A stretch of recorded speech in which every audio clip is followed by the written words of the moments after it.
Eigi Punshi karino Kanjadrava Punsini asumna Hingbagi wahanthok Lady Vara Hingbagi wahanthok Lady Vara Tamthirava Coronana Loidravada Eigi Punshi karino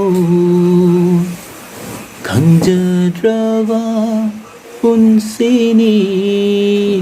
asumna Nanga beksin kaptrava Kaito nunga Loida roi COVID-19 Nanga cheksin thora Hydrava Kaito nunga Mutlero Corona Aiko'y pumnamak Cheksin ba Mataw tayo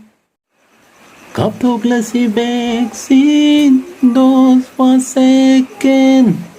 SOP Ngagtuna Hingmin na kisi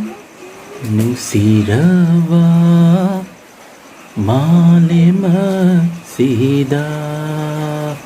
Eigi Punshi karino Kanjadrava Punsini Coronana